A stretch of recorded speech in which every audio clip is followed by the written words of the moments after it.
Electronic print ते social media के जिन्ने भी मंच जिन्होंने तुसी रिप्रजेंट करते हो सारी दुनिया दे विच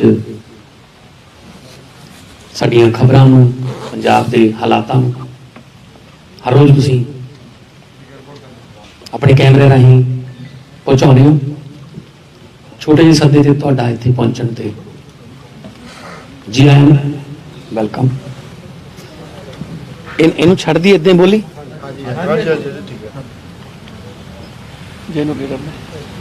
बंद कर अज एक बहुत गंभीर मसले ते तुहाडे नाल गल करनी है। जिस तरह जरनैल सिंह जी ने कहा कि लोगों के फतवे नूं लोगों के मैंडेट नूं किवें पैरां दे विच रोलिया जा सकता है, किवें उहदा मजाक बनाया जा सकता है। शायद देश दे विच इस तरह की एग्जाम्पल किते होर नहीं मिलती जो अज पंजाब दे विच हो रहा। कांग्रेस सरकार जिहड़ी है उन्हें मजाक बना के रखता सरकार दा भी ते लोकां दा भी। अज की सुनने नूं मिल रहा है, की देखण नूं मिल रहा है, तुहाडे सारिआं दे सामणे है। किवें आपस दे विच जुंडो जुंडी हो रहे ने, आपस दे विच एक दूजे दे गलमे फड़े जा रहे ने, पब्लिकली गालां कड्ढियां जा रही ने, एक दूजे ते ब्लेम लाए जा रहे ने। ये तुहाडे तो कोई गल लुकी नहीं। हाँ,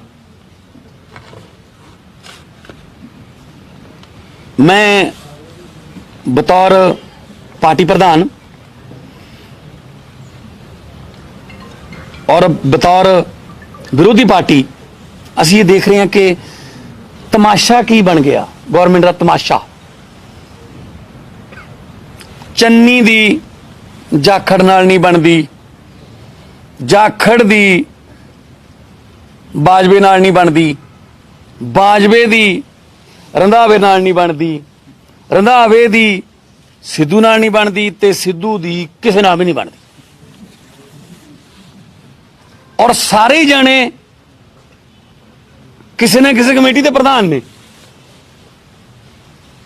जाखड़ कैंपेन कमेटी का प्रधान है, ਉਹਦੇ अंडर चन्नी ते सिद्धू आउंदे ने। उत्थे जदों लड़ाई हुंदी है तो यह कह के मीटिंग खत्म होंदी है, कोई गल नहीं, कल नूं मैं अपने वाली प्रधानगी वाली मीटिंग बुलाऊं, तैनूं उत्थे देखूंगा। अगले दिन वो बुला लैंदा है, ਉਹਦੇ अंडर चन्नी ते जाखड़ आउंदे ने। जदों उत्थे लड़ाई हुंदी है वो कहना कोई गल नहीं, एक कमेटी का मैं भी प्रधान हाँ, थोनू मैं देखूं परसों नूं।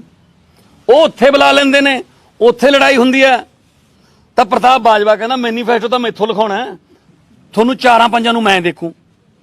जदों उत्थे लड़ाई हुंदी है तो अंबिका सोनी कहंदी है मैं तालमेल कमेटी दी प्रधान हाँ, ना किसी च ताल है ना किसी च मेल है। वो कहंदी मैं थोनू सारिआं नूं बुलाऊं। आ एक तमाशा बन गया। इहो जे बंदे पंजाब नूं भविख दे सकदे? ये 5 साल मंग रहे ने इस सरकार दे नां ते जिहड़ी चल रही है हुण। की इहो जे सिड़ी सियापे वाले लोग जिन्हां ने हर रोज़ एक दूजे नूं गालां कढणीਆਂ, ट्वीट करने एक दूजे के विरुद्ध, कि वो पंजाब दे लोकां नूं फ्यूचर की कोई प्लैनिंग दे सकते जिन्होंने आपदे फ्यूचर का नहीं पता। चन्नी कोले कच्चे अध्यापक गए कि चन्नी साहब सानू पक्के कर दो। चन्नी साहब कहते क्या गल कर रहे यार, मैं तो आप कच्चा फिरदा, मेरा तो आप नहीं पता मैनू मेरा की होना। पोस्टर लाते सारे पंजाब 36,000 मुलाजम पक्के कीते। 36 गणाओ जी, 1000 छड्डो, 36। मतलब सर्कस बन गई पंजाब की जिहड़ी गौरमेंट है। ते इहो जे माहौल दे विच लोग जिहड़े ने वो अपने आप नूं लावारस, अपने आप नूं किते ना किते हाशिए ते महसूस कर रहे हैं।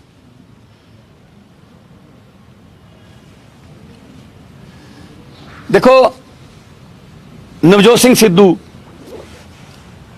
जिथे रैली करन जांदे ने टिकटां वंडदे आ, ਉਹ ਨਾਲ ਦੀ ਨਾਲ ਕਹਿ ਦਿੰਦੇ ਆ ਲੈ ਵੀ ਇੱਥੋਂ ਤਾਂ ਫਿਰ ਆ ਹੋਊਗਾ। ਉਹ ਮੋਢੇ ਤੇ ਹੱਥ ਧਰ ਕੇ ਟਿਕਟਾਂ ਵੰਡਣ ਲੱਗ ਗਏ। ਚੰਨੀ ਸਾਹਿਬ ਜਿੱਥੇ ਜਾਂਦੇ ਉਹ ਆਪਦੇ ਕੋਟੇ ਦੀਆਂ ਟਿਕਟਾਂ ਵੰਡਦੇ ਆ। ਸਿੱਧੂ ਸਾਹਿਬ ਫਤਿਹ ਜੰਗ ਬਾਜਵਾ ਨੂੰ 10,000 ਤੇ ਜਿਤਾਇਆ ਏ ਕਾਦੀਆਂ ਤੋਂ, ਵੀ 10,000 ਤੇ ਜਿੱਤੂਗਾ ਤੇ ਫਿਰ ਮੈਂ ਧੰਨਵਾਦ ਰੈਲੀ ਕਰਨ ਆਊਂਗਾ। ਅਗਲੇ ਦਿਨ ਉਹਨਾਂ ਦੇ ਭਰਾ ਪ੍ਰਤਾਪ ਬਾਜਵਾ ਸੋਨੀਆ ਗਾਂਧੀ ਤੋਂ ਚਿੱਠੀ ਲੈ ਕੇ ਕਹਿੰਦੇ ਟਿਕਟ ਤਾਂ ਮੈਨੂੰ ਮਿਲੀ ਹੈ, ਮੇਰੇ ਭਰਾ ਦਾ ਜੋ ਮਰਜ਼ੀ ਪ੍ਰਮਾਤਮਾ ਆਪ ਹੀ ਕਰੂਗਾ। ਸੋ ਇਹੋ ਜਿਹੇ ਮਾਹੌਲ ਦੇ ਵਿੱਚ ਕੀ ਇਹ ਮੰਗ ਸਕਦੇ ਲੋਕਾਂ ਤੋਂ ਕਿ ਸਾਨੂੰ 5 ਸਾਲ ਹੋਰ ਦੇ ਦਿਓ? ਇਹਨਾਂ ਤੋਂ ਇਹ 80-90 ਦਿਨ ਇਕੱਠੇ ਨਹੀਂ ਰਹਿ ਸਕੇ।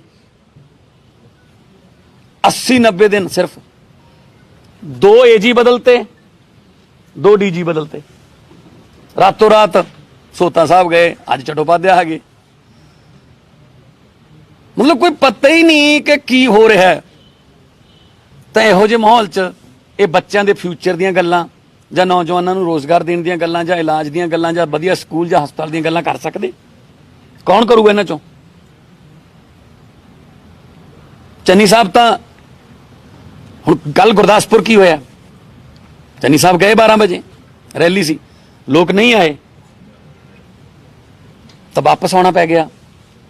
ਮੈਂ ਕਿਹਾ ਜੀ ਹੁਣ ਇੱਥੇ ਬੜਾ ਵਧੀਆ ਗਰਾਊਂਡ ਸੀਗਾ ਤੇ ਖੁੱਲਾ ਗਰਾਊਂਡ ਸੀਗਾ ਤੇ ਇੱਥੇ ਬਾਂਦਰ ਕੀਲਾ ਖੇਡ ਲੈਂਦੇ, ਫਿਰ ਅੱਜ ਇੱਥੇ ਗੁੱਲੀ ਡੰਡਾ ਖੇਡ ਲੈਂਦੇ। ਅੱਜ ਕੱਲ ਪਰਸੋਂ ਲੁਧਿਆਣੇ ਗਏ ਆ, 3 ਹੈਲੀਪੈਡ ਬਣਾਏ ਗਏ ਜੀ। ਆਮ ਆਦਮੀ ਜਿਹੜੇ ਕਹਿੰਦਾ ਮੈਂ ਸਭ ਤੋਂ ਵੱਡਾ ਆਮ ਆਦਮੀ ਆ, 3 ਜਗ੍ਹਾ ਤੇ ਲੁਧਿਆਣੇ 'ਚ ਹੀ ਹੈਲੀਕਾਪਟਰ ਉੱਡਿਆ, 3-3 ਮਿੰਟ ਦੀਆਂ ਉਡਾਰੀਆਂ ਨੇ। ਉਹ ਇੰਨਾ ਕਾਹਦਾ ਚਾਅ ਹੈ ਚੰਨੀ ਸਾਹਿਬ ਹੈਲੀਕਾਪਟਰ 'ਚ ਬੈਠਣ ਦਾ? ਕਰੋੜਾਂ ਰੁਪਈਆ ਤੁਸੀਂ ਲੋਕਾਂ ਦੇ ਟੈਕਸ ਦਾ ਜਿਹੜਾ ਉਹ ਹੈਲੀਕਾਪਟਰਾਂ ਦੀਆਂ ਉਡਾਨਾਂ ਤੇ ਖਰਚ ਕਰ ਰਹੇ ਹੋ। ਸੋ ਇਸ ਕਰਕੇ ਤੁਹਾਡੇ ਨਾਲ ਇਹ ਗੱਲ ਕਰਨੀ ਹੈ ਕਿ ਇਹਨਾਂ ਨੂੰ ਕੋਈ ਮੋਰਲ ਅਧਿਕਾਰ ਨਹੀਂ ਹੈਗਾ ਲੋਕਾਂ ਤੋਂ ਵੋਟ ਮੰਗਣ ਦਾ, ਕਿਉਂਕਿ 4.5 ਸਾਲ ਇਹਨਾਂ ਦੇ ਇੱਕ ਅਯਾਸ਼ੀ ਰਾਜੇ ਨੇ ਬਰਬਾਦ ਕੀਤੇ ਲੋਕਾਂ ਦੇ, ਤੇ ਬਾਕੀ ਰਹਿੰਦੇ 3 ਮਹੀਨੇ ਇਹਨਾਂ ਦੇ ਹੱਥ ਆ ਗਈ ਸਰਕਾਰ। ਕੋਈ ਕਹਿੰਦਾ ਮੈਂ ਚਲਾਉਣੀ ਹੈ ਗੱਡੀ, ਕੋਈ ਕਹਿੰਦਾ ਮੈਂ ਚਲਾਉਣੀ ਹੈ ਗੱਡੀ। ਇਸ ਚੱਕਰ 'ਚ ਪੰਜਾਬ ਦੇ ਲੋਕਾਂ ਦੀ ਕੋਈ ਇਹਨਾਂ ਨੇ ਡਿਵੈਲਪਮੈਂਟ ਨਹੀਂ ਹੋਈ। 3 ਮਹੀਨਿਆਂ ਦੌਰਾਨ ਸਿਰਫ ਤੇ ਸਿਰਫ ਬੋਰਡ ਲੱਗੇ ਨੇ। ਪੰਜਾਬ ਦਾ ਕੋਈ ਦਰਖਤ ਵੀ ਨਹੀਂ ਬਚਿਆ ਹੋਊਗਾ ਜਿੱਥੇ ਬੋਰਡ ਨਾ ਲੱਗਿਆ ਹੋਵੇ। ਸ਼ਾਇਦ ਚੰਨੀ ਸਾਹਿਬ ਨੂੰ ਵੀ ਨਹੀਂ ਪਤਾ ਹੋਣਾ ਜਿਹੜੇ ਜਿਹੜੇ ਫੈਸਲੇ ਉਹਨਾਂ ਨੇ ਬੋਰਡਾਂ ਤੇ ਲਿਖਵਾਤੇ ਕਿ ਉਹ ਕੀਤੇ ਨੇ ਜਾਂ ਨਹੀਂ ਕੀਤੇ। ਇੱਥੋਂ ਇਹ ਸਾਬਤ ਹੁੰਦਾ ਕਿ ਨਾਨ ਸੀਰੀਅਸ ਔਰ ਆਪਸ ਦੇ ਵਿੱਚ ਕਾਟੋ ਕਲੇਸ਼ ਦੇ ਵਿੱਚ ਸਰਕਾਰ ਚੱਲ ਰਹੀ ਹੈ, ਤਾਂ ਲੋਕ ਪਿਸ ਰਹੇ ਨੇ ਇਸ ਚੱਕੀ ਦੇ ਵਿੱਚ। ਤੇ ਇਹੋ ਜਿਹੇ ਲੋਕਾਂ ਨੂੰ ਅਗਲੇ 5 ਸਾਲ ਲਈ ਲੋਕਾਂ ਤੋਂ ਮੈਂਡੇਟ ਮੰਗਣ ਦਾ, ਫਤਵਾ ਮੰਗਣ ਦਾ ਕੋਈ ਅਧਿਕਾਰ ਨਹੀਂ, ਕਿਉਂਕਿ ਲੋਕਾਂ ਨੇ ਫਤਵਾ ਕੈਪਟਨ ਦੇ ਨਾਂ ਤੇ ਮੰਗਿਆ ਸੀ। ਇਹਨਾਂ ਨੇ ਦੇ ਕੇ ਆਪਣੀਆਂ ਘੜ ਕਾਰਡ ਵੰਡੇ ਸੀ, ਹਜੇ ਵੀ ਲੋਕਾਂ ਦੀ ਜੇਬਾਂ 'ਚ ਪਏ ਨੇ ਜਾਂ ਸੰਦੂਕਾਂ 'ਚ ਪਏ ਨੇ ਕਿ ਕੈਪਟਨ ਨੇ ਸਹੁੰ ਚੱਕੀ, ਤੁਹਾਡੀ ਨੌਕਰੀ ਪੱਕੀ। ਤੇ ਲੋਕਾਂ ਨੂੰ ਰੋਜ਼ਗਾਰ ਦੇਣ ਵਾਲਾ ਆਪ ਬੇਰੁਜ਼ਗਾਰ ਹੋ ਗਿਆ, ਉਹ ਚਲਾ ਗਿਆ। ਸੋ ਕੋਈ ਕਰਜ਼ੇ ਮਾਫੀ ਦੀਆਂ ਗੱਲਾਂ ਜਾਂ ਕੋਈ 51,000 ਰੁਪਇਆ ਸ਼ਗਨ ਸਕੀਮ ਜਾਂ ਕੋਈ ਸਮਾਰਟਫੋਨ ਜਾਂ ਕੋਈ 2500 ਰੁਪਇਆ ਬੁਢਾਪਾ ਪੈਨਸ਼ਨ, 5 ਮਰਲਿਆਂ ਦੇ ਪਲਾਟ, ਕੁਛ ਨਹੀਂ ਹੋਇਆ। ਇੱਕ ਡਰਾਈਵਰ ਬਦਲਤਾ, ਬੱਸ ਉਹੀ ਹੈ ਜਿਹਦੇ ਵਿੱਚ ਲੁੱਟ ਜਾਰੀ ਹੈ। ਅੱਜ ਕਿਸੇ ਨਿਊਜ਼ ਚੈਨਲ ਨੇ ਐਕਸਪੋਜ਼ ਕੀਤਾ ਹੈ ਕਿ ਕਿਵੇਂ ਚੰਨੀ ਸਾਹਿਬ ਦੇ ਏਰੀਏ 'ਚ ਰੇਤ ਮਾਫੀਆ ਦਾ ਕੰਮ ਚੱਲ ਰਿਹਾ ਹੈ। ਜੇ ਉਹ ਖੱਡਾਂ ਲੀਗਲ ਨੇ ਤਾਂ ਉੱਥੇ ਜਾਣ ਤੋਂ ਕਿਉਂ ਰੋਕਿਆ ਜਾਂਦਾ, ਤੇ ਜੇ ਚਲਾ ਗਿਆ ਕੋਈ ਤਾਂ ਆਉਣ ਤੋਂ ਕਿਉਂ ਰੋਕਿਆ ਜਾਂਦਾ? ਉਹ ਪੱਤਰਕਾਰ ਜਿਹੜੇ ਨੇ, ਚੈਨਲ ਦੇ ਹਿੰਦੀ ਚੈਨਲ ਹੈ ਉਹ ਟਾਈਮਸ ਨਾਓ ਨੇ, ਉਹਨਾਂ ਦੇ ਪੱਤਰਕਾਰਾਂ ਨੂੰ ਖੇਤਾਂ ਵਿੱਚ ਦੀ ਤੇ ਕੈਮਰਾਮੈਨ ਨੂੰ ਖੇਤਾਂ ਵਿੱਚ ਦੀ ਹੋਣਾ ਪਿਆ, ਟਰੱਕ ਲਾਤੇ ਮੂਹਰੇ। ਜੇ ਲੀਗਲ ਹੈ ਤਾਂ ਫਿਰ ਕਿਉਂ ਦੇਖ ਲੈਣ ਦਿਓ ਕਿਸੇ ਨੂੰ ਵੀ, ਚੈੱਕ ਕਰ ਲਓ ਜੀ ਲੀਗਲ ਹੈ। ਸੋ ਇੱਥੋਂ ਸਿੱਧ ਹੁੰਦਾ ਚੰਨੀ ਸਾਹਿਬ ਦਾ ਹਲਕਾ ਉਹ, इतों सिद्ध होंदा सब कुछ चल रहा है, सब कुछ पता है। हुण जांदे चोर दी लगोटी सही, वो वाली कहावत ते चल रही है गवर्नमेंट। मान साहब टाइम ਤੋਂ ਨਵਭਾਰਤ ਨੇ ਐਕਸਪੋਜ਼ ਕੀਤਾ ਹੈ, ਤੁਹਾਨੂੰ ਕਿਤੇ ਨਾ ਕਿਤੇ ਲੱਗਦਾ ਨਹੀਂ ਇਕਬਾਲ ਸਿੰਘ ਜਾਂ ਚਰਨਜੀਤ ਚੰਨੀ ਮਾਫੀਆ ਰਨ ਕਰ ਰਹੇ ਹੋ? मैं ਉਹੀ ਗੱਲ ਕਰ ਰਿਹਾ। ਇਹ ਸ਼ੁਰੂ ਕੀਤਾ ਸੀਗਾ ਅਕਾਲੀ ਦਲ ਨੇ, ਅੱਗੇ ਵਧਾਇਆ ਫਿਰ ਕੈਪਟਨ ਸਾਹਿਬ ਨੇ। ਜਦੋਂ ਬਾਗੇ ਪੁਰਾਣੇ ਦੇ ਐਮਐਲਏ ਉਹ ਸਿੱਧੂ ਨਾਲ ਚਲੇ ਗਏ, ਬਰਾੜ ਸਿੱਧੂ ਦੀ ਤਾਰੀਫ ਕਰਤੀ, ਉਦੋਂ ਕੈਪਟਨ ਸਾਹਿਬ ਮੁੱਖ ਮੰਤਰੀ ਸੀ, ਤਾਂ ਉਹਨਾਂ ਨੇ ਉਹਨਾਂ ਦੇ ਬੇਟੇ ਕਮਲਜੀਤ ਬਰਾੜ ਦੀ ਕ੍ਰੈਸ਼ਰ ਜਿਹੜੀ ਇੰਡਸਟਰੀ ਸੀ ਉੱਥੇ, ਉਹ ਖੱਡ ਬੰਦ ਕਰਤੀ ਵੀ ਇਹ ਲੀਗਲ ਹੈ। ਤਾਂ ਕਮਲਜੀਤ ਬਰਾੜ ਬੋਲਿਆ ਮੇਰੀ ਕੱਲੇ ਦੀ ਕਿਉਂ ਬੰਦ ਕੀਤੀ ਹੈ, ਆ ਨਾਲ ਤੋਤਾ ਸਿੰਘ ਦੀ ਵੀ ਹੈ, ਉਹ ਪਰਲੇ ਪਾਸੇ ਮਲੂਕੇ ਵਾਲੀ ਹੈ, ਉਹ ਕਿਉਂ ਨਹੀਂ ਬੰਦ ਕੀਤੀਆਂ? ਠੀਕ ਹੈ ਜੀ। ਫਿਰ ਕੀ ਹੋ ਗਿਆ, ਮਤਲਬ ਸਾਰੇ ਇਕੱਠੇ ਨੇ। ਤੇ ਉਸੇ ਕਮਲਜੀਤ ਬਰਾੜ ਨੂੰ ਮੋਗੇ ਦਾ ਪ੍ਰਧਾਨ ਲਾਇਆ ਨਵਜੋਤ ਸਿੰਘ ਸਿੱਧੂ ਨੇ, ਜਿਹੜਾ ਹਰ ਰੋਜ਼ ਕਹਿੰਦਾ ਕਿ ਮੇਰੇ ਹੁੰਦਿਆਂ ਨਹੀਂ ਹੋ ਸਕਦਾ, ਮੈਂ ਨਹੀਂ ਆ ਕਰਨ ਦੇਣਾ, ਠੋਕੋ ਤਾਲੀ। ਇਹ ਅਸਲ 'ਚ ਠੋਕੋ ਤਾਲੀ ਨਹੀਂ, ਠੋਕੋ ਕਾਂਗਰਸ ਚੱਲ ਰਿਹਾ ਕੰਮ ਹੁਣ। ਉਸੇ ਨੂੰ ਪ੍ਰਧਾਨ ਲਾਇਆ ਮੋਗੇ ਦਾ ਕਮਲਜੀਤ ਬਰਾੜ ਨੂੰ। ਰਾਣਾ ਗੁਰਜੀਤ ਆਮ ਆਦਮੀ ਪਾਰਟੀ ਦੇ ਵਿਰੋਧ ਕਰਕੇ ਉਹਨੂੰ ਛੱਡਣਾ ਪਿਆ ਸੀ, ਖਾਨ ਸਾਮੇ ਦੇ ਨਾਂ ਤੇ ਉਹਨੇ ਖੱਡਾਂ ਲੈ ਲਈਆਂ ਸੀ। ਅੱਜ ਰਾਣਾ ਗੁਰਜੀਤ ਵਾਪਸ ਆ ਗਿਆ। ਕੀ ਗੱਲ ਜੀ, ਧੋਤਾ ਗਿਆ ਜਾਂ ਚੰਨੀ ਸਾਹਿਬ ਨੇ ਕੋਈ ਐਨਓਸੀ ਦਿੱਤੀ ਉਹਨੂੰ? ਉਹੀ ਚੱਲ ਰਿਹਾ, ਉਹੀ ਕੈਬਨਿਟ ਹੈ। ਮੈਂ ਬਾਰ-ਬਾਰ ਕਹਿਣਾ, ਅਲੀ ਬਾਬਾ 40 ਚੋਰਾਂ ਦੀ ਸਰਕਾਰ ਸੀ, ਅਲੀ ਬਾਬਾ ਬਦਲਤਾ, ਬਾਕੀ ਵਾਲੇ ਉਹੀ ਨੇ। ਕੋਈ ਸਵਾਲ ਤੁਹਾਡਾ ਹੋਵੇ ਤਾਂ ਵੈਲਕਮ। ਸਰਕਾਰ ਦੀ ਗੱਲ ਤੁਸੀਂ ਕਰ ਰਹੇ ਹੋ, ਸਰਕਾਰ ਅਸਲ ਵਿੱਚ ਚਲਾ ਕੌਣ ਰਿਹਾ? ਸਿੱਧੂ ਸਰਕਾਰ ਚਲਾ ਰਿਹਾ ਹੈ ਕਿ ਮੁੱਖ ਮੰਤਰੀ ਚੰਨੀ ਸਰਕਾਰ ਚਲਾ ਰਹੀ ਹੈ? ਜੇ ਤੁਹਾਨੂੰ ਪਤਾ ਲੱਗ ਜਾਏ ਮੈਨੂੰ ਜ਼ਰੂਰ ਦੱਸਣਾ। ਇਹੀ ਤਾਂ ਪਤਾ ਨਹੀਂ ਲੱਗ ਰਿਹਾ ਲੋਕਾਂ ਨੂੰ ਕਿ ਚਲਾ ਕੌਣ ਰਿਹਾ। ਕਿਉਂਕਿ ਰਾਤੋਂ ਰਾਤ ਤਾਂ ਤੁਸੀਂ ਵੀ ਜ਼ਿਕਰ ਕੀਤਾ, ਜਿਹੜਾ ਰਾਤੋਂ ਰਾਤ ਏਡੀਜੀ ਬਦਲਤੇ, ਰਾਤੋਂ ਰਾਤ ਡੀਜੀਪੀ ਵੀ ਬਦਲਤੇ, ਤੇ ਸਿੱਧੂ ਸਾਹਿਬ ਨੂੰ ਖੁਸ਼ ਕਰਨ ਲਈ ਚਟੋਪਾਧਿਆਏ ਸਾਹਿਬ ਨੂੰ ਲਗਾਇਆ ਕਿ ਤੁਸੀਂ ਨਹੀਂ, ਮਤਲਬ ਮੈਨੂੰ ਨਹੀਂ ਪਤਾ ਕਿਹਨੂੰ ਖੁਸ਼ ਕਰਨ ਲਈ ਕੀ ਹੋਇਆ, ਪਰ ਇਹ ਪਤਾ ਹੀ ਨਹੀਂ ਲੱਗ ਰਿਹਾ ਕਿ ਸਰਕਾਰ ਕੌਣ ਚਲਾ ਰਿਹਾ। ਸਰਕਾਰ ਇੱਕ ਬਿਨਾਂ ਡਰਾਈਵਰ ਦੇ ਬੱਸ ਵਾਲੀ ਹਾਲਤ ਹੈ, ਪਤਾ ਨਹੀਂ ਹੁਣ ਕਿੱਧਰ ਨੂੰ ਜਾਊ, ਪਤਾ ਨਹੀਂ ਕਿਹੜੇ ਖੱਡੇ 'ਚ ਡਿੱਗੂ। ਸੋ ਕਾਂਗਰਸ ਨੇ ਉਮੀਦ ਛੱਡਤੀ ਅਸਲ 'ਚ ਕਿ ਅਸੀਂ ਨਹੀਂ ਜਿੱਤ ਰਹੇ, ਚਲੋ ਜਾਂਦੇ ਜਾਂਦੇ ਕੋਈ ਨਾ ਕੋਈ ਪੈਸੇ ਇਕੱਠੇ ਕਰੋ। ਹਰ ਐਮਐਲਏ ਐਮਪੀ ਐਮਐਲਏ ਮੰਤਰੀ ਪੈਸੇ ਇਕੱਠੇ ਕਰਦੇ ਲੱਗੇ, ਟਰਾਂਸਫਰਾਂ ਦੇ ਪੈਸੇ ਲੈ ਜਾ ਰਹੇ ਨੇ।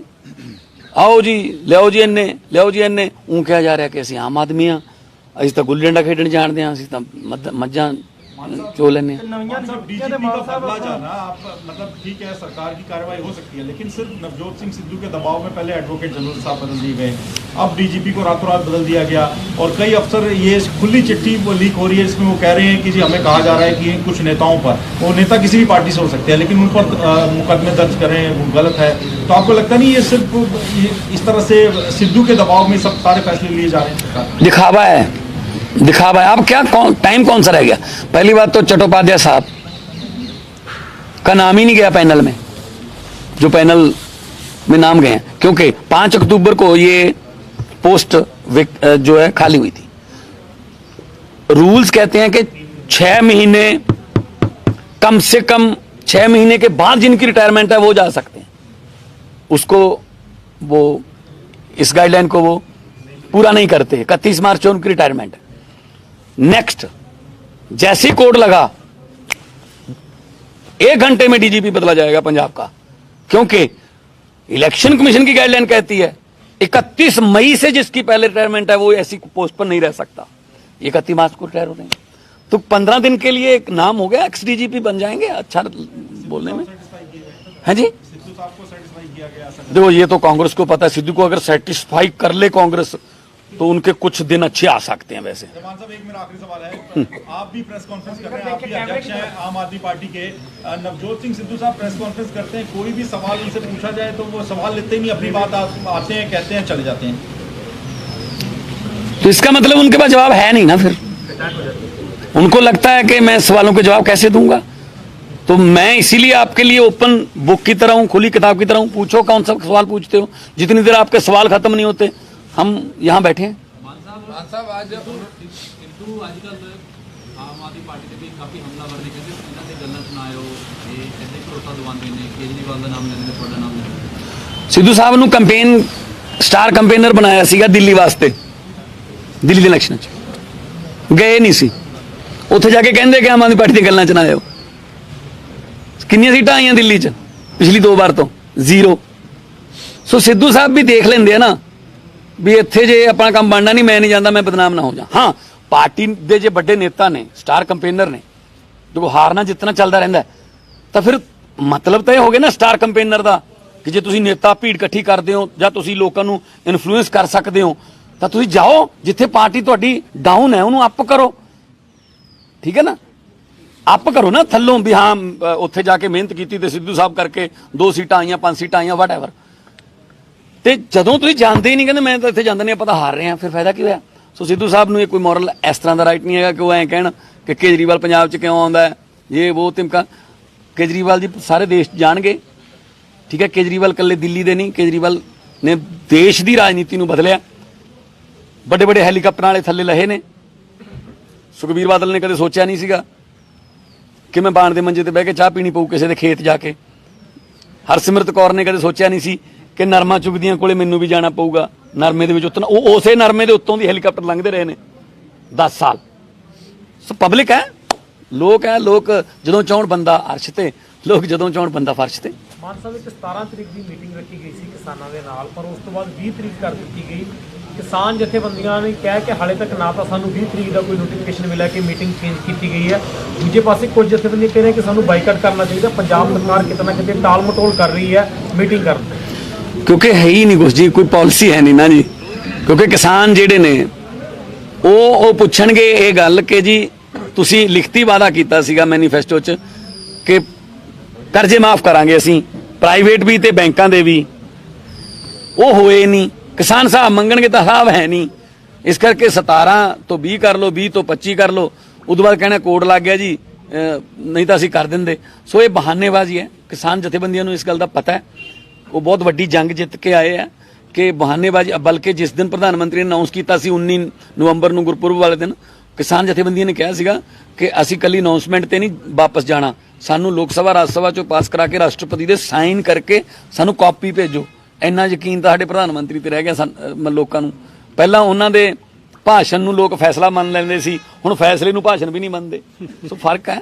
ਸੋ ਇਸ ਕਰਕੇ ਚੰਨੀ ਸਾਹਿਬ ਕੋਲੇ ਕੋਈ ਪਾਲਿਸੀ ਹੈ ਨਹੀਂ, ਇਸ ਕਰਕੇ ਉਹ ਟਾਲ ਟੋਲ ਕਰ ਰਹੇ। ਮਾਨ ਸਾਹਿਬ ਅਕਾਲੀ ਦਲ ਵਾਲੇ ਤੇ ਕਾਂਗਰਸ ਵਾਲੇ ਇਹ ਕਹਿੰਦੇ ਆ ਕਿ ਤੁਹਾਡੇ ਜਿਹੜੇ ਕਾਫੀ ਐਮਐਲਏ ਤੁਹਾਨੂੰ ਛੱਡ ਕੇ ਤੁਰ ਗਏ ਆ, ਤੇ ਪਿਛਲੀਆਂ ਚੋਣਾਂ ਦੇ ਵਿੱਚ ਵੀ ਨਾਲੋਂ ਤੁਹਾਡਾ ਗਰਾਫ ਜਿਹੜਾ ਬਹੁਤ ਥੱਲੇ ਜਾ ਚੁੱਕਿਆ। ਹੁਣ ਇਹਦੇ ਬਾਰੇ ਮਤਲਬ ਤੁਹਾਡੀ ਕੌਣ ਕਹਿੰਦੇ ਇਹ? ਅਕਾਲੀ ਦਲ ਵਾਲੇ ਵੀ ਔਰ ਕਾਂਗਰਸ ਵਾਲੇ ਵੀ ਕਾਂਗਰਸ ਵਾਲਿਆਂ ਦਾ ਮੁੱਖ ਮੰਤਰੀ ਤੁਰ ਗਿਆ ਜੀ। ਨਹੀਂ, ਤੁਸੀਂ ਕਹਿ ਰਹੇ ਹੋ ਵੀ 25 ਐਮਐਲਏ ਜਿਹੜੇ ਨੂੰ ਕਾਂਗਰਸ ਵਾਲੇ ਆਉਣਾ ਚਾਹੁੰਦੇ ਨੇ ਇੱਧਰ। ਹਾਂਜੀ, ਉਹ ਤੁਸੀਂ ਉਹ ਦੱਸ ਨਹੀਂ ਰਹੇ ਕਿਹੜੇ ਨੇ। ਉਹ ਕਹਿੰਦੇ ਨੇ ਜਦੋਂ ਅਸੀਂ ਲੈਣੇ ਹੀ ਨਹੀਂ, ਕਿਉਂ ਦੱਸੀਏ? ਕਦੇ ਬਾਰੇ ਦੱਸੀਏ? ਸੁਣੋ, ਅਸੀਂ ਕਿਉਂ ਵਿਚਾਰਿਆਂ ਨੂੰ ਬਦਨਾਮ ਕਰੀਏ? ਕਿਸੇ ਹੋਰ ਪਾਸੇ ਚਲੇ ਜਾਣਗੇ। ਮਾਨ ਸਾਹਿਬ ਗੁਰਨਾਮ ਚਡੂਨੀ ਕੱਲ ਆਪਣੀ ਪਾਰਟੀ ਅਨਾਉਂਸ ਕਰ ਰਹੇ ਆ, ਮਤਲਬ ਕਿ ਕਿਸਾਨ ਮੇਨ ਸਟ੍ਰੀਮ ਪੋਲਿਟਿਕਸ ਜਾ ਰਿਹਾ। ਆਉਣ ਵਾਲੀ ਚੋਣਾਂ 'ਚ ਕਿੰਨਾ ਕਿਹਦਾ ਅਸਰ ਰਹੂਗਾ ਕਿ ਆਮ ਆਦਮੀ ਪਾਰਟੀ ਕਿਵੇਂ ਦੇਖਦੀ ਹੈ ਡਿਸੀਜਨ ਨੂੰ, ਕਿਸਾਨਾਂ ਦੇ ਨੂੰ? ਡੈਮੋਕ੍ਰੈਟਿਕ ਰਾਈਟ ਹੈ ਜੀ, ਹਰੇਕ ਦਾ ਹੱਕ ਹੈ। ਅਸੀਂ ਕਿਉਂ ਕੌਣ ਹੁੰਦੇ ਆ ਇਹ ਕਹਿਣ ਵਾਲੇ ਕਿ ਨਹੀਂ ਹੋਣਾ ਚਾਹੀਦਾ ਉਹਨਾਂ ਨੂੰ ਡੈਮੋ? ਬਾਕੀ ਪਬਲਿਕ ਫੈਸਲਾ ਕਰੋ। ਅਲਾਈਅੰਸ ਦਾ ਪੰਜਾਬ ਇੱਕ ਮੰਚ ਦਾ ਆਗਾਜ਼ ਕੀਤਾ ਗਿਆ। ਤੁਹਾਡੇ ਸਾਥੀ ਬੱਬੂ ਮਾਨ ਵੀ ਉਹਦੇ ਹਿੱਸੇ ਨੇ ਤੇ ਹੋਰ ਵੀ ਬਹੁਤ ਸਾਰੇ ਚਿੰਤਕ ਉਹਦਾ ਹਿੱਸਾ ਨੇ। ਲੱਗਦਾ ਕਿ ਪੰਜਾਬ ਨੂੰ ਇਸ ਵੇਲੇ ਅਜਿਹੇ ਪ੍ਰੈਸ਼ਰ ਗਰੁੱਪ ਦੀ ਲੋੜ ਹੈਗੀ ਹੈ, ਕਿਉਂਕਿ ਸਿਆਸਤਦਾਨ ਵਾਅਦੇ ਬਹੁਤ ਕਰ ਰਹੇ ਨੇ ਪਰ ਉਹ ਵਾਅਦੇ ਉਹਨਾਂ ਦੇ ਖਰੇ ਨਹੀਂ ਉਤਰ ਰਹੇ ਜਾਂ ਉਹਨਾਂ ਨੂੰ। ਦੇਖੋ, ਕਿਸਾਨ ਅੰਦੋਲਨ ਚੋਂ ਇੱਕ ਚੀਜ਼ ਬਹੁਤ ਵਧੀਆ ਨਿਕਲੀ ਹੈ ਕਿ ਚੇਤਨਤਾ ਬਹੁਤ ਵੱਧ ਗਈ। ਬੁਲਾਰੇ ਬਹੁਤ ਅੱਛੇ ਵੀ ਮਿਲ ਗਏ, ਬਹੁਤ ਯੰਗ ਮੁੰਡੇ ਮੰਚ ਤੋਂ ਉੱਥੋਂ ਬੋਲਦੇ ਰਹੇ। ਪਿੰਡਾਂ ਦੇ ਵਿੱਚ ਲੋਕ ਹੁਣ ਐ ਕੱਲਾ ਪੰਥ ਦੇ ਨਾਂ ਤੇ ਜਾਂ ਬਾਪੂ ਦੇ ਕਹੇ ਤੇ ਜਾਂ ਫੁੱਫੜ ਮਾਮੇ ਦੇ ਕਹੇ ਤੇ ਨਹੀਂ ਪੈਣਗੀਆਂ। ਅੱਛੀ ਗੱਲ ਹੈ ਚੇਤਨਤਾ ਆਉਣੀ। ਉਹ ਡੈਮੋਕ੍ਰੇਸੀ, ਇਸੇ ਨੂੰ ਤਾਂ ਡੈਮੋਕ੍ਰੇਸੀ ਕਹਿੰਦੇ ਨੇ। ਡੈਮੋਕ੍ਰੇਸੀ 'ਚ ਸਹਿਮਤੀ ਨਹੀਂ ਹੁੰਦੀ, ਡੈਮੋਕ੍ਰੇਸੀ 'ਚ ਵਿਰੋਧ ਹੁੰਦਾ, ਵਿਰੋਧ ਦੇ ਵਿੱਚ ਵਿਕਾਸ ਹੁੰਦਾ। ਸੋ ਅੱਛੀ ਗੱਲ ਹੈ। ਮੈਂ ਤਾਂ ਕਹਿੰਦਾ ਜੇ ਕੋਈ ਇਸ ਤਰ੍ਹਾਂ ਦੇ ਹਿਸਾਬ ਲੈਣ ਵਾਲੇ ਲੋਕਾਂ ਨੂੰ ਜਿਹੜੇ ਚੇਤਨ ਕਰਨ ਵਾਲੇ ਲੋਕ ਆਉਣਗੇ ਅੱਗੇ, राजनीति और अच्छी होगी। और हरियाणा के नेता हैं, चन्नी साहब हरियाणा के नेता हैं, पंजाब में राजनीति की बात कह रहे हैं, जबकि पंजाब के किसान संगठन कह चुके हैं जी हम तो राजनीति में आना ही नहीं चाहते और उनको साइडलाइन भी कर दिया गया। देखो, इसमें मैं यही कहूँगा कि हर एक को हक है, डेमोक्रेटिक राइट है कि वो कहीं पे जाके भी इलेक्शन लड़ सकता है, लेकिन आगे तो फिर पब्लिक ने बताना ना। इसमें तो मैं कह नहीं सकता कि वो हरियाणा वाले पंजाब क्यों आ रहे हैं, ऐसा नहीं हो सकता। ਮਾਨ ਜੀ ਤੁਹਾਨੂੰ ਲੱਗਦਾ ਹੈ ਕਿ ਡੀਜੀਪੀ ਬਦਲਣ ਨਾਲ ਹੁਣ ਡਰੱਗ ਕੇਸ ਨੂੰ ਲੈ ਕੇ ਕੋਈ ਕਾਰਵਾਈ ਹੋਏਗੀ ਜਾਂ ਫਿਰ ਬੇਅਦਬੀ ਮਾਮਲੇ ਦਾ ਜਿਹੜਾ ਜਾਂਚ ਚੱਲ ਰਹੀ ਹੈ ਉਹ ਪੂਰੀ ਹੋ ਜਾਏਗੀ? ਬੰਦ ਲਿਫਾਫਾ ਰਿਪੋਰਟ ਖੁੱਲੇਗੀ। ਦੇਖੋ ਗੱਲ ਇਹ ਹੈ ਕਿ 5 SIT ਬਹਿ ਗਈਆਂ, 5 ਸਿੱਟਾਂ ਇਸ ਗੱਲ ਤੇ, ਕਿਸੇ ਦਾ ਕੋਈ ਸਿੱਟਾ ਨਹੀਂ ਨਿਕਲਿਆ, ਬੇਸਿੱਟਾ ਸਿੱਟਾਂ ਜਿਹੜੀਆਂ ਰੱਖੀ। ਹੁਣ ਦਿਨ ਕਿੰਨੇ ਰਹਿ ਗਏ ਜੀ? ਐਨੀ ਟਾਈਮ ਹੋ ਸਕਦਾ ਆ ਤੁਹਾਡੀ ਪ੍ਰੈਸ ਕਾਨਫਰੰਸ ਖਤਮ ਹੋਣ ਤੋਂ ਬਾਅਦ ਹੀ ਕੋਡ ਲੱਗ ਜੇ। ਜਿਸ ਦਿਨ ਇਲੈਕਸ਼ਨ ਕਮਿਸ਼ਨ ਨੇ ਪ੍ਰੈਸ ਕਾਨਫਰੰਸ ਕਰ ਲਈ, ਦੈਟ ਮੀਨਸ ਇਲੈਕਸ਼ਨ ਕੋਡ। ਫਿਰ ਕੁਝ ਨਹੀਂ ਹੋਣਾ, ਫਿਰ ਇਹ ਬਹਾਨੇ ਨੇ ਵੀ ਪੈਸੇ ਤਾਂ ਅਸੀਂ ਪਾਤੇ ਸੀ ਵਿਕਾਸ ਵਾਸਤੇ, ਪਰ ਉਹ ਕੋਡ ਆ ਗਿਆ ਜੀ, ਅਸੀਂ ਤਾਂ ਬਦਲੀ ਕਰਤੀ ਸੀ, ਫੜ ਨਹੀਂ ਲੱਗੇ ਸੀ ਮਜੀਠੀਏ ਨੂੰ, ਇਹਨਾਂ ਨੂੰ ਕੋਡ ਲੱਗ ਗਿਆ ਜੀ। ਸੋ ਇਹ ਤਾਂ ਬਹਾਨੇ ਨੇ। ਇਹ ਚੰਨੀ ਸਾਹਿਬ ਖੁਦ ਕਹਿ ਚੁੱਕੇ ਨੇ ਕਿ ਕੈਪਟਨ ਅਮਰਿੰਦਰ ਨੇ ਬਾਦਲਾਂ ਨਾਲ ਮਿਲ ਕੇ ਇਹ ਸਾਰੇ ਕੇਸ ਬਰਬਾਦ ਕਰਕੇ ਰੱਖਤੇ, ਇਹ ਖਤਮ ਕਰਕੇ ਰੱਖਤੇ। ਪਹਿਲਾਂ ਵਾਲਾ ਜਿਹੜਾ AG ਸੀਗਾ ਉਹ ਤਾਂ ਜਾਂਦੇ ਹੀ ਨਹੀਂ ਸੀਗੇ। ਸੋ ਕੋਰਟ ਦੇ ਵਿੱਚ ਉਹਨਾਂ ਨੂੰ ਝਾੜਾਂ ਪੈਂਦੀਆਂ ਸੀ ਵੀ ਕੋਈ ਤਾਂ ਭੇਜ ਦਿਓ, ਕੋਈ ਵਕੀਲ ਤਾਂ ਭੇਜ ਦਿਓ। ਸੋ ਜਾਣ ਬੁੱਝ ਕੇ ਇਹਨਾਂ ਕੇਸਾਂ ਨੂੰ ਕਮਜ਼ੋਰ ਕੀਤਾ ਗਿਆ। ਪਰ ਮੈਂ ਫੇਰ ਕਹਿਣਾ ਕਿ ਮੈਂ ਅਕਸਰ ਇਹ ਕਹਿੰਦਾ ਸੀ ਕਿ ਕਿਸੇ ਕੈਪਟਨ ਤੋਂ ਉਮੀਦ ਨਾ ਰੱਖਿਓ, ਕਿਸੇ ਚੰਨੀ ਤੋਂ ਉਮੀਦ ਨਾ ਰੱਖਿਓ ਕਿ ਬੇਅਦਬੀ ਦਾ ਇਨਸਾਫ ਮਿਲ ਜੂਗਾ। ਇਨਸਾਫ ਗੁਰੂ ਮਹਾਰਾਜ ਖੁਦ ਦੇਣਗੇ, ਕਿਉਂਕਿ ਜਿਹਦੇ ਕੋਲੇ ਅਸੀਂ ਹਰ ਰੋਜ਼ ਨਤਮਸਤਕ ਹੁੰਨੇ ਆ ਸਵੇਰੇ ਕਿ ਗੁਰੂ ਮਹਾਰਾਜ ਸਾਡੀ ਰੱਖਿਆ ਕਰੋ, ਉਹ ਆਪਦੀ ਰੱਖਿਆ ਕਰਨ ਦੇ ਵੀ ਕਾਬਿਲ ਹੈ। ਨਾ ਕਸੁੰਨ ਮਾਰਦਾ ਹੈ, ਨਾ ਲੱਤ ਮਾਰਦਾ ਹੈ। ਰੱਬ ਜਦੋਂ ਮਾਰਦਾ ਹੈ, ਮੱਤ ਮਾਰਦਾ ਹੈ।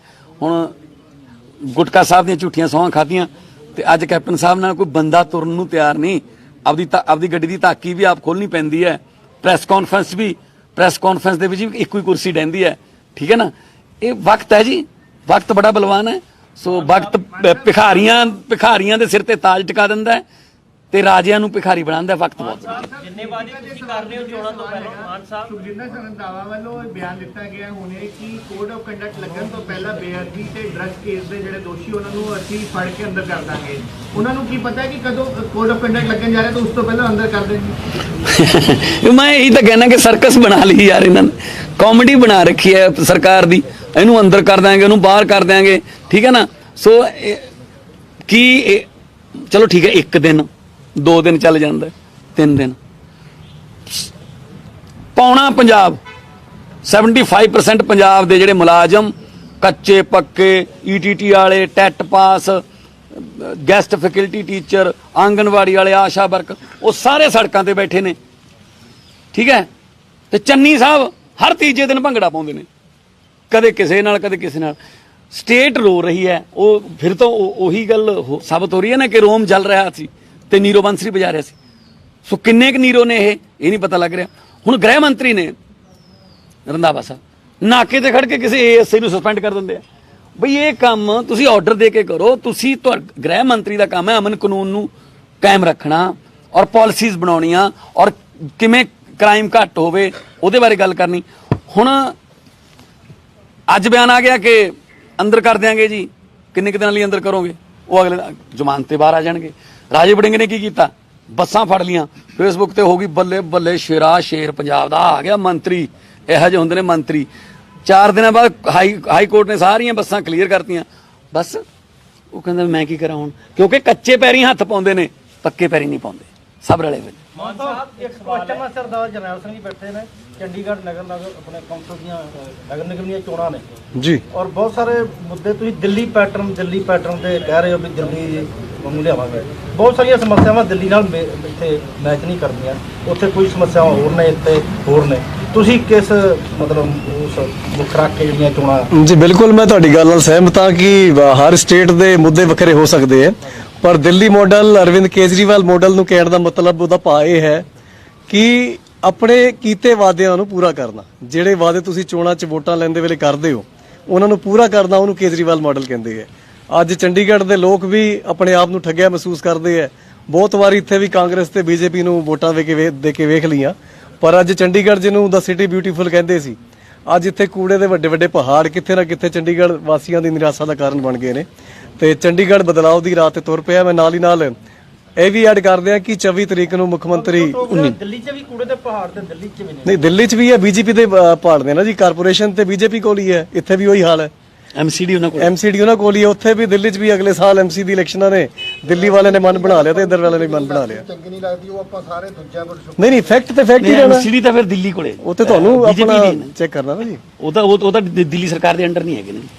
ਸੋ ਇਸ ਕਰਕੇ ਤੇ ਬਾਕੀ ਇੱਕ ਹੋਰ ਇਨਫੋਰਮੇਸ਼ਨ ਦੇ ਦੇਣੇ ਅੱਜ ਇੱਕ ਤੁਸੀਂ ਨਾ ਬਾਰ-ਬਾਰ ਕਹਿੰਦੇ ਹੋ ਕੇਜਰੀਵਾਲ ਮਾਡਲ ਤੁਸੀਂ ਦੂਸਰੇ ਪਾਸੇ ਕਹਿੰਦੇ ਹੋ ਵੀ ਆਮ ਆਦਮੀ ਪਾਰਟੀ, ਮਤਲਬ ਪਾਰਟੀ ਦਾ ਇੱਥੇ ਇਹਦਾ ਕੇਜਰੀਵਾਲ ਸਾਹਿਬ ਦਾ ਇਹ ਨਿੱਜੀ ਹੁੰਦਾ ਉਹਦਾ ਮਤਲਬ ਇੱਕੋ ਗੱਲ ਹੈ, ਪਾਰਟੀ ਦੇ ਕਨਵੀਨਰ ਨੇ। ਆਮ ਆਦਮੀ ਪਾਰਟੀ ਮਾਡਲ ਇਹਦਾ ਕਹਿਣ ਦਾ ਮਤਲਬ ਹੈ ਜੀ ਵੀ ਕਾਂਗਰਸ ਤੇ ਅਕਾਲੀ ਦਲ ਦੀ ਸਮੁੱਚੀ ਲੀਡਰਸ਼ਿਪ ਇਹੀ ਬਾਰ-ਬਾਰ ਦੋਸ਼ ਲਾ ਰਹੀ ਹੈ ਪੰਜਾਬ ਕੇਜਰੀਵਾਲ ਪਰ ਕਿ ਪੰਜਾਬ ਦੇ ਵਿੱਚ ਆ ਕੇ ਜਿਹੜੀ ਪੰਜਾਬ ਦੀ ਲੀਡਰਸ਼ਿਪ ਹੈਗੀ ਆ ਉਹਨੂੰ ਅਣਦੇਖਿਆ ਕੀਤਾ ਜਾ ਰਿਹਾ, ਉਹਨੂੰ ਅਣਗੌਲਿਆ ਕੀਤਾ ਜਾ ਰਿਹਾ। ਜਿੰਨੇ ਵੀ ਪੋਸਟਰ ਬੈਨਰ ਝੰਡੇ ਜਿੱਥੇ ਵੀ ਲੱਗ ਰਿਹਾ ਇਕੱਲੇ ਤੇ ਇਕੱਲੇ ਕੇਜਰੀਵਾਲ ਦੇ, ਉਹਦੇ ਵਿੱਚ ਭਗਵੰਤ ਮਾਨ ਤੇ ਆਪੋਜੀਸ਼ਨ ਦੇ ਲੀਡਰ ਹਰਪਾਲ ਜਿਹੜੇ ਦੋ ਵੱਡੇ ਤੁਹਾਡੇ ਇੱਥੇ ਨੇਤਾ ਉਹਨਾਂ ਨੂੰ ਵੀ ਉਹਨਾਂ ਨੇ ਗਾਇਬ ਕੀਤਾ, ਉਹਦੀ ਕਿਤੇ ਸੁਣਵਾਈ ਨਹੀਂ ਹੋ ਰਹੀ। ਜਦੋਂ ਸਾਨੂੰ ਕੋਈ ਪ੍ਰੋਬਲਮ ਪੈ ਜੀ ਫਿਰ ਤੁਹਾਨੂੰ ਕੀ ਮੈਨੂੰ ਥੋੜਾ ਪ੍ਰੋਬਲਮ, ਮੈਂ ਤਾਂ ਉਹਨਾਂ ਦੀ ਕਿਹਨੇ ਪੁੱਛਿਆ ਇਹ? ਤਾਂ ਬਹਿਸ ਕਰ ਨਹੀਂ ਤੁਸੀਂ, ਮੈਂ ਬਹਿਸ ਨਹੀਂ ਕਰਦਾ। ਮੇਰਾ ਮਤਲਬ ਇਹ ਹੈ ਕਿ ਕੇਜਰੀਵਾਲ ਸਾਡੇ ਨੈਸ਼ਨਲ ਕਨਵੀਨਰ ਨੇ ਤੇ ਪਿਛਲੀ ਵਾਰ ਕਾਂਗਰਸ ਨੇ ਜਦੋਂ ਵੋਟਾਂ ਮੰਗੀਆਂ ਸੀ ਉਦੋਂ ਕੀ ਲਿਖਿਆ ਸੀਗਾ? ਚਾਹੁੰਦਾ ਹੈ ਪੰਜਾਬ ਕੈਪਟਨ ਦੀ ਸਰਕਾਰ, ਕੈਪਟਨ ਦੇ ਨਾਂ ਤੇ ਵੋਟਾਂ ਮੰਗੀਆਂ ਨਾ, ਤੇ ਹੁਣ ਚੰਨੀ ਆ ਗਿਆ। ਮੰਗੀਆਂ ਵੋਟਾਂ ਚੰਨੀ ਦੇ ਕੈਪਟਨ ਦੇ ਨਾਂ ਤੇ, ਉਦੋਂ ਫਿਰ ਉਹਨਾਂ ਨੇ ਤੁਸੀਂ ਉਹਨਾਂ ਨੂੰ ਕਿਉਂ ਨਹੀਂ ਪੁੱਛਿਆ ਕਿ ਚਾਹੁੰਦਾ ਹੈ ਪੰਜਾਬ ਕਾਂਗਰਸ ਦੀ ਸਰਕਾਰ ਜਾਂ ਚਾਹੁੰਦਾ ਹੈ ਪੰਜਾਬ ਰਾਹੁਲ ਦੀ? ਕੇਜਰੀਵਾਲ ਪੰਜਾਬ ਦੇ ਮੁੱਖ ਮੰਤਰੀ ਹੋਣ ਨਹੀਂ ਹੋਣਗੇ ਜੀ, ਇਹ ਕਿੰਨੀ ਵਾਰੀ ਕਹਿ ਚੁੱਕੇ ਨੇ ਜੀ। ਹੁਣ ਤੁਸੀਂ ਗੁਰਦੁਆਰੇ ਸਹੁੰ ਪਾਉਣੀ ਹੈ। ਆਂਦਾ ਯਾਰ ਮਹਾਰਾਜ ਜੀ, ਗੱਲ ਇਹ ਹੈ ਅਸੀਂ ਇਹ ਕਹਿ ਚੁੱਕੇ ਹਾਂ, ਜਗਤਾਰ ਇਹ ਵੀ ਗੱਲ ਕਹਿ ਚੁੱਕੇ ਆ ਕੇਜਰੀਵਾਲ ਸਾਹਿਬ ਕਿ ਪੰਜਾਬ ਦਾ ਮੁੱਖ ਮੰਤਰੀ ਪੰਜਾਬ ਤੋਂ ਹੋਊਗਾ, ਪੰਜਾਬੀ ਹੋਊਗਾ, ਸਿੱਖ ਸਮਾਜ ਤੋਂ ਹੋਊਗਾ, ਠੀਕ ਹੈ ਨਾ। ਸੋ ਇਸ ਕਰਕੇ ਜਦੋਂ ਕਹਿ ਹੀ ਚੁੱਕੇ ਆ, ਤੁਸੀਂ ਮੈਨੂੰ ਕਾਂਗਰਸ ਨੂੰ ਪੁੱਛ ਲਿਆ ਉਹਨਾਂ ਦਾ ਮੁੱਖ ਮੰਤਰੀ ਕੌਣ ਹੈ? ਪਰ ਗੱਲ ਇਹ ਹੈ ਨਾ ਮਾਨ ਸਾਹਿਬ, ਜੇ ਉੱਤਰਾਖੰਡ ਦੀ ਗੱਲ ਕਰੀਏ ਤਾਂ ਆਮ ਆਦਮੀ ਪਾਰਟੀ ਸਭ ਤੋਂ ਪਹਿਲਾਂ ਉੱਥੇ ਮੁੱਖ ਮੰਤਰੀ ਦਾ ਚਿਹਰਾ ਦੇ ਚੁੱਕੀ ਹੈ। ਹਾਲਾਂਕਿ ਉੱਥੇ ਬੀਜੇਪੀ ਨੇ ਵੀ ਔਰ ਕਾਂਗਰਸ ਨੇ ਵੀ ਚਿਹਰਾ ਨਹੀਂ ਦਿੱਤਾ, ਤਾਂ ਕੀ ਇਹ ਪਹਿਲ ਪੰਜਾਬ 'ਚ ਵੀ ਕੀਤੀ ਜਾਏਗੀ? ਸਵਾਲ ਇੱਥੇ ਆਉਂਦਾ ਹੈ। ਪੰਜਾਬ ਦੇ ਵਿੱਚ ਇੱਕੋ ਹੀ ਪਾਰਟੀ ਹੋਊਗੀ ਜਿਹੜੀ ਮੁੱਖ ਮੰਤਰੀ ਦੇ ਚਿਹਰੇ ਨਾਲ ਲੜੂਗੀ, ਉਹਦਾ ਨਾਮ ਹੈ ਆਮ ਆਦਮੀ ਪਾਰਟੀ। ਇਹ ਲਿਖ ਦਿਓ। ਨਾ ਤਾਂ ਬੀਜੇਪੀ ਨੇ ਚਿਹਰਾ ਦੇਣਾ ਨਾ ਕਾਂਗਰਸ ਨੇ ਦੇਣਾ, ਕਿਉਂਕਿ ਕਾਂਗਰਸ ਤਾਂ ਜਿਹਦਾ ਨਾਂ ਲਓਗੇ ਗੁੱਤਮ ਗੁੱਤਾ ਹੋਊ ਕੰਮ। ਤੁਹਾਨੂੰ ਅਸੀਂ ਬੜੀ ਜਲਦੀ ਮੁੱਖ ਮੰਤਰੀ ਦਾ ਚਿਹਰਾ ਦੇਵਾਂਗੇ, ਫਿਰ ਕਿਰਪਾ ਕਰਕੇ ਉਸ ਚਿਹਰੇ